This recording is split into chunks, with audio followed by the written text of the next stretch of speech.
ठीक है, तो कृष्णकांत कौन सी प्रश्नावली देखनी है? प्रश्नावली 5 एक्सरसाइज 2.5 क्वेश्चन नंबर 5 क्या है आपका? आपको सर्व समीकरणों का प्रयोग करके सर्व समीकरणों का प्रयोग करके क्या ज्ञात करना है? गुणनफल निकालना है। क्या निकालना है? गुणनफल ज्ञात कीजिए। तो ये आपका क्या है?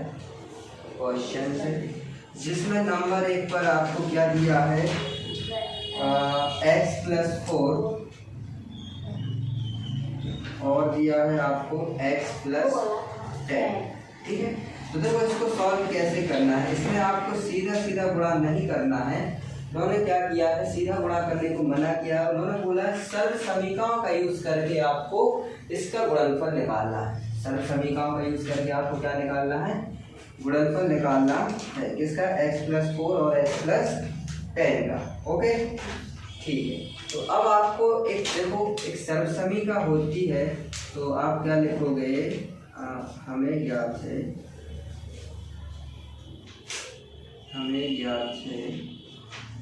क्या ज्ञात है आपको कि x+a into x+b equal to होता है x² plus a+b into x plus a into b।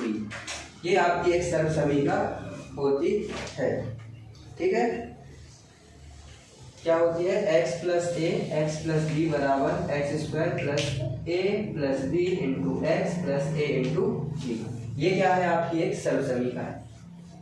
अब यहाँ ध्यान से देखो तो जो आपको दिया है, आपको जो दिया गया है, क्या दिया है कि x+4 और x+a, इसमें आप क्या करोगे? तो देखो x तो यहाँ भी x, +4 तो यहाँ a है, फिर यहाँ x तो यहाँ x, प्लस b तो यहाँ 10 है। इसका मतलब यहाँ से x जो आपका, तो अब क्या करोगे? अब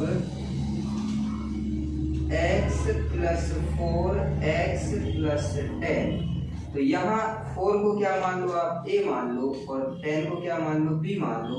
तो क्या इसके जैसी सर्व समीकरण हो गई है? x+a x+b। तो इसकी जगह पर आप ये लिख सकते हो, तो इसकी जगह पर क्या लिखोगे? तो x² प्लस a का मान है 4 प्लस b का मान क्या है? 10 into x plus a into b। ठीक, अब कुछ नहीं करना है, इसको x² को x² ही रहने दो। 4 और 10 को जोड़ा तो आपने 14 हुआ, 14 का x इंटू होगा तो 14x plus a into b। यहाँ पर मैं a और b के मान नहीं रख पाए, तो a और b के मान रख दो।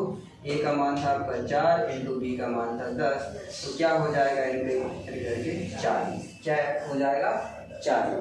तो x+4 और x+10 का आप जब मल्टीप्लाई करेंगे तो कितना आ जाएगा? x² प्लस कितना? 14x plus 14।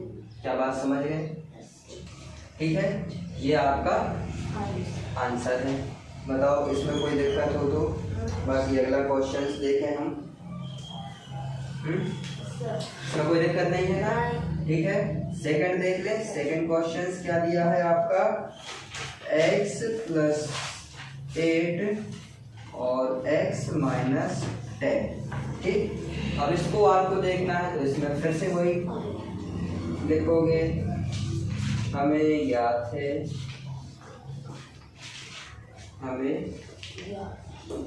क्या ज्ञात है आपको? वही x क्या लिखोगे आप? हमें ज्ञात है x+a और x+b। अच्छा, इसकी तो अलग सवाल क्या प्लस ही है कि माइनस है? x-1 और x-10 ये है ना? ठीक है, चलिए हमें क्या है? x+a इंटू x+b बराबर x² प्लस a+b और into x plus a into b होता है। हर क्वेश्चन में आपको ऐसे लिखना है। ठीक है, ओके, इसको लिख देते हैं। अब यहाँ देखो सवाल दिया है आपको x प्लस 8 और x माइनस, क्या आप इस वाले को इस फॉर्म में लिख सकते हो?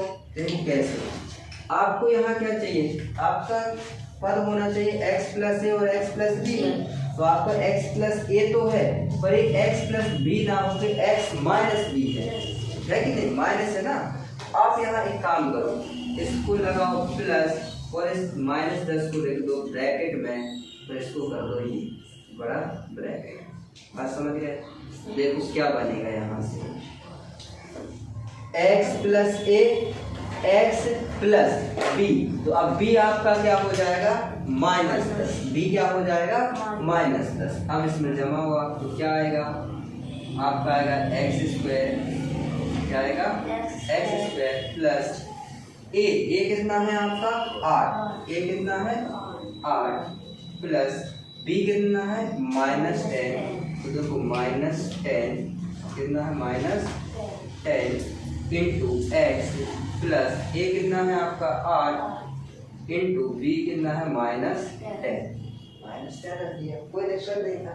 जमा तो हल कर दो इसको, तो कितना आ जाएगा एक्स स्क्वायर प्लस देखो 8 प्लस -10, ये ब्रैकेट आएगा, प्लस माइनस का मल्टीप्लाई होता है तो क्या बनता है आपका माइनस, क्या बनता है माइनस, तो 8 माइनस 10 तो क्या आ जाएगा सीधा सीधा आपका प्लस 8 माइनस 10 फिर ब्रैकेट इंटू एक्स। यहाँ देखो प्लस 8 और -10 का मल्टीप्लाई होगा तो माइनस का 80 आएगा, क्या आएगा? ठीक है, अब हमारे पास जगह की कमी है तो आपको लिखना तो नहीं है, नहीं है ना, चलो तो इसको और आगे बताएं। ठीक है।